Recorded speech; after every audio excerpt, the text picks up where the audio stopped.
નમસ્કાર દર્શક મિત્રો, આશા ન્યૂઝ ગુજરાતીમાં આપનું સ્વાગત છે। સમાચાર મળી રહ્યા છે છોટાઉદેપુર જિલ્લાના બોડેલી તાલુકાથી। બોડેલી ખાતે કપિરાજનો આતંક યથાવત, તેને પકડવા કોઈ કાર્યવાહી થતી જ નથી તેવું લાગી રહ્યું છે। બોડેલીમાં ફરી એકવાર કપિરાજે હુમલો કરતા ગંભીર ઇજા પહોંચી, જેથી કરીને પીડિતને સારવાર અર્થે આરાધ્યા હોસ્પિટલમાં ખસેડાયો છે। બોડેલી સમર્પણ સોસાયટીમાં રહેતા બિપિનભાઈ ગાવિતને કપિરાજનો આતંક નડ્યો હતો। છોટાઉદેપુર જિલ્લાના બોડેલી અલીપુરા વિસ્તારમાં કપિરાજનું ટોળું ફરી વળ્યું હતું। થોડા દિવસ અગાઉ જ એક આડિત પર કપિરાજે હુમલો કરતા ગંભીર ઇજા પહોંચી હતી, જેના 3 દિવસ બાદ જ એક બાળકી પર હુમલો કર્યો હતો, તેને પણ ગંભીર ઇજા પહોંચી હતી। જ્યારે ગઈકાલે સાંજના 6 વાગ્યાના અરસામાં ફરી એક વ્યક્તિ પર હુમલો કરતા ગંભીર ઇજાના કારણે તેને 35 જેટલા ટાંકા લેવામાં આવ્યા હતા, જેથી કરીને બોડેલી પંથકમાં કપિરાજના ખોફનો માહોલ છવાયો છે। પોતાના ઘરમાં પણ લોકો સુરક્ષિત નથી, જેથી કરી લોકમાંગ ઉઠી છે કે વહેલી તકે તંત્ર દ્વારા આવા કપિરાજને પાંજરે પૂરવામાં આવે, જેથી કરીને લોકો સુરક્ષિત રહે। બ્યુરો રિપોર્ટ જહીર સૈયદ સાથે આશા ગુજરાતી ન્યૂઝ બોડેલી। મારું નામ શર્મિલાબેન બિપિનભાઈ ગાવિત છે। હું ટીચરમાં છું।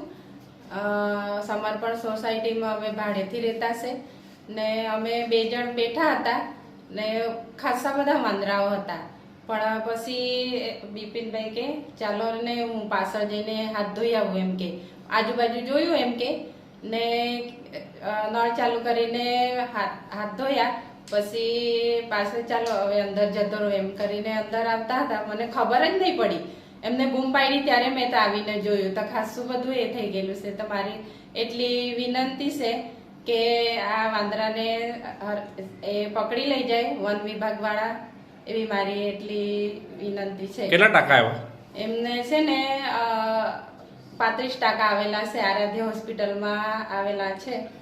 અને હવે કેટલા વાંદરા આવું નુકસાન શું કરે છે? આવું નુકસાન આગળ કોઈને નુકસાન આવું નહીં થવું જોઈએ, એટલે વન વિભાગ વાળાને મારી એટલી જ વિનંતી છે કે એ લોકો જલ્દીથી એને પકડીને કશેક છોડી આવે એમ, બસ એટલું જ મારે કહેવું છે। મારું નામ છે શર્મિલાબેન બિપિનભાઈ ગામિત। ઓકે। હું ડૉક્ટર ધવલ રાઠવા છું। હું આરાધ્યા હોસ્પિટલ બોડેલી ખાતે જનરલ સર્જન તરીકે ફરજ બજાવું છું। અમારી હોસ્પિટલમાં લગભગ 50 વર્ષના દર્દી આવેલ છે, જેમને અત્યંત ગંભીર ઈજા પગના ભાગે વાંદરા કરડવાના કારણે થયેલી હતી।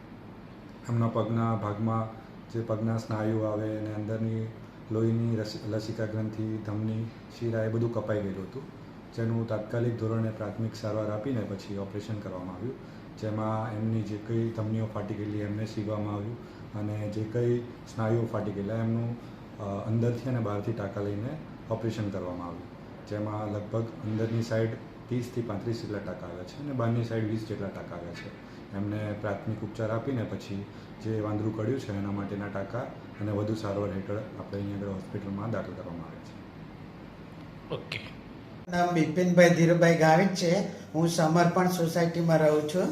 સાંજે 6 વાગ્યાની આજુબાજુ અમે મારી મિસિસ અને બહાર ઓટલા પર બેઠા હતા। પછી હું પાછળ હાથ ધોવા માટે ચોકડીમાં નળ ચાલુ કરીને હાથ ધોયો અને નળ બંધ કરીને પછી હું અંદર ઘરમાં આવતો હતો, એ વાંદરાએ અચાનક આવીને પગમાં બચકું ભરી લીધું અને તાત્કાલિક અમે સારવાર માટે આરાધ્યા હોસ્પિટલમાં આવ્યા।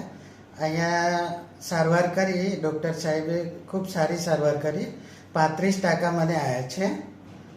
તો સરકારશ્રીને મારી એટલી વિનંતી છે કે આ જે વાંદરો છે એને તાત્કાલિક પકડીને એને જંગલમાં છોડી દે અને વન વિભાગના ફોરેસ્ટર આવીને એ તાત્કાલિક એનો નિકાલ કરે એવી મારી અરજ છે। ઓકે।